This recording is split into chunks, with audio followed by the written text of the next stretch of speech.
OBC वर्ग को यदि किसी ने राजनीतिक सामाजिक उत्थान का काम किया है तो वह केवल भारतीय जनता पार्टी ने किया है। यह कहना है ओबीसी भाजपा मोर्चा के राष्ट्रीय कार्यकारिणी सदस्य व निवर्तमान मेयर मदन चौहान का, जो गोविंदपुरी रोड स्थित अपने कार्यालय में पत्रकारों से बात कर रहे थे। इस दौरान उन्होंने कांग्रेस पर भी जमकर प्रहार किया। मीडिया से बातचीत करते हुए यमुनानगर नगर निगम के निवर्तमान मेयर मदन चौहान ने क्या कहा, आइए सुनिए।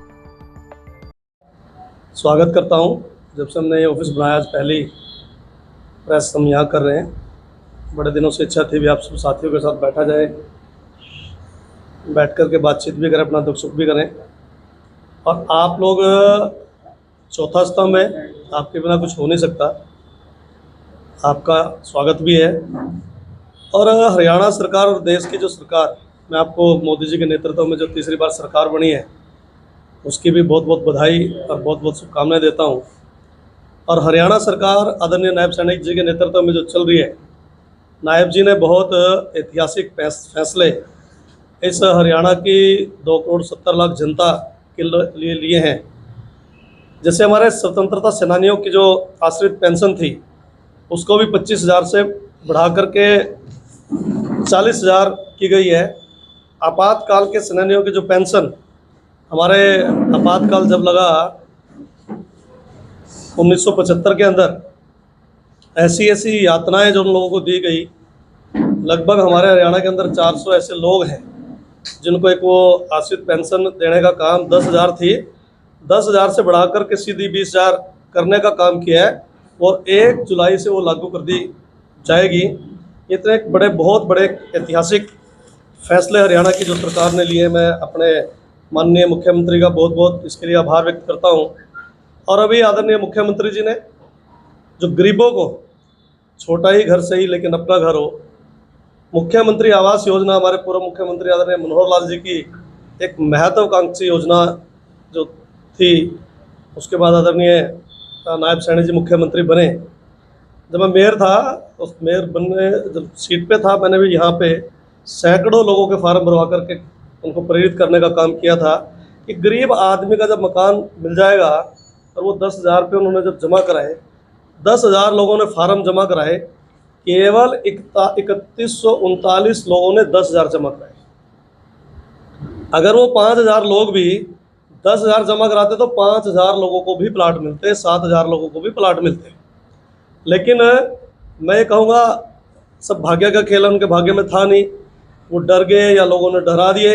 क्योंकि पिछले दिनों कांग्रेस का इतना बड़ा बवंडर झूठ का जो पूरे देश के अंदर चल रहा था, मुझे लगता है उन गरीब आदमियों को भी बरगलाने का अगर किसी ने काम किया तो कांग्रेस ने किया। नहीं तो वो 10 के 10,000 लोग 10,000 जमा कराते तो उनके 10 के 10,000 लोगों को, जिसकी इनकम 1,80,000 थी, उनको सबको वो प्लाट मिलते। और प्लाट की कीमत जो लगभग 8 लाख रुपए है, मात्र 1 लाख में देने का काम इस हरियाणा के यशस्वी मुख्यमंत्री आदरणीय नायब सैनी जी ने अभी ड्रा के माध्यम से निकला है। 3139 केवल हमारे यमुनानगर जिले में जगाधरी जो हमारे सेक्टर है, उसके अंदर देने का काम किया।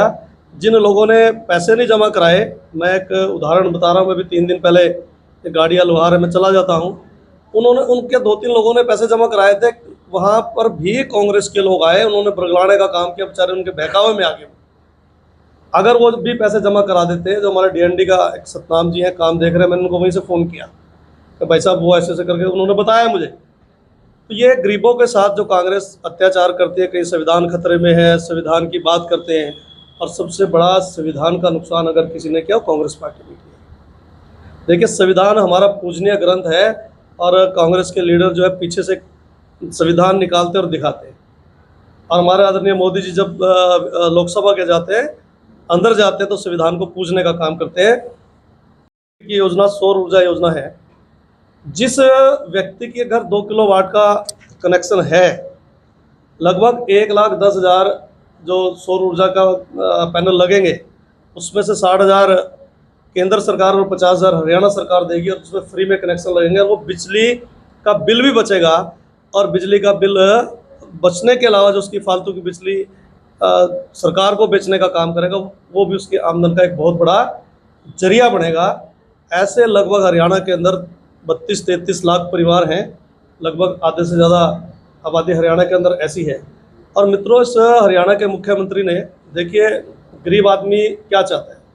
अब हमारा मिनिमम 120 यूनिट का बिजली का बिल आना ही आना था, जिसका 2 किलो लोड था, 120 यूनिट का बिल आना ही आना था। और अब आप जितनी बिजली फूकोगे उतना ही बिल आएगा। अगर यदि आप अपने घर से कहीं छुट्टियां मनाने के लिए चले गए, पिकनिक मनाने 1 महीने के लिए बच्चे चले गए और घर का ताला लगा करके चले गए, मीटर आपका 1 यूनिट भी नहीं फूकेगा तो 1 यूनिट का भी बिजली का बिल नहीं आएगा। देखिए, भारतीय जनता पार्टी के नेतृत्व में केंद्र में सरकार चल रही है, चाहे हरियाणा में सरकार चल रही है, सबका साथ सबका विकास और सबके प्रयास के द्वारा जो सरकार चल रही है, अरगलन बातें करने का कोई लाभ होता नहीं। अब इतनी बड़ी बड़ी योजनाएं हम धरातल पर लेकर के आ रहे हैं, और जो इसी योजना के तहत जो हमारे लाभार्थी परिवार है उसको भी औसतन 300 यूनिट बिजली है, वो भी उसको मुफ्त इसी योजनाओं के अंदर वो हम देने का काम जो यहाँ कर रहे हैं। और मित्रों, जो 50,000 60,000 वाली इतनी बड़ी जो मैंने आपको बताई सब्सिडी वाली बात केंद्र और सरकार दे रही है, ये ऐसी योजनाएं हैं जो जाकर के हमारी सरकारें दे रही हैं।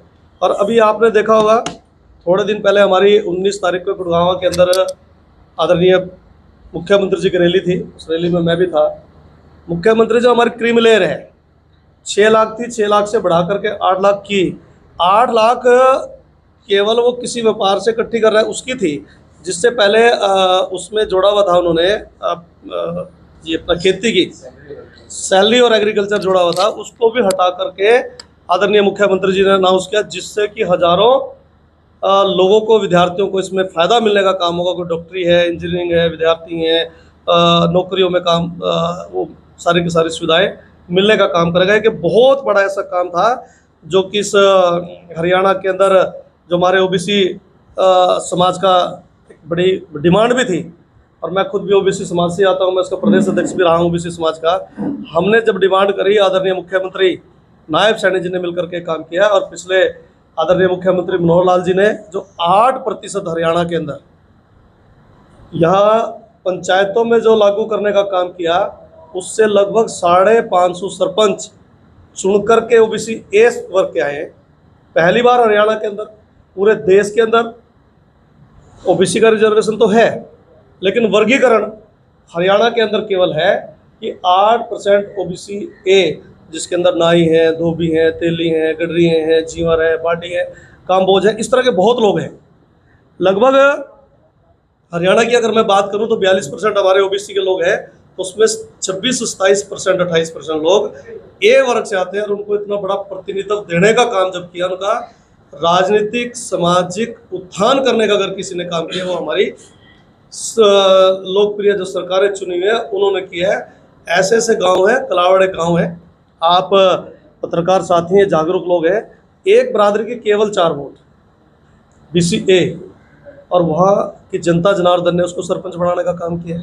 तो जीवन में नहीं सोच सकते थे ऐसे से लोग, कहीं लोहार बन रहे हैं, कहीं गडरिये बन रहे हैं, कहीं काम्बोज बन रहे हैं, कहीं धोबी बन रहे हैं, कहीं नाई बन रहे हैं, कहीं जुलाहा बन रहे हैं। लगभग ऐसी 68 बरादरियाँ हैं, कहीं कहा रहे जो ये चुन करके आ रहे हैं।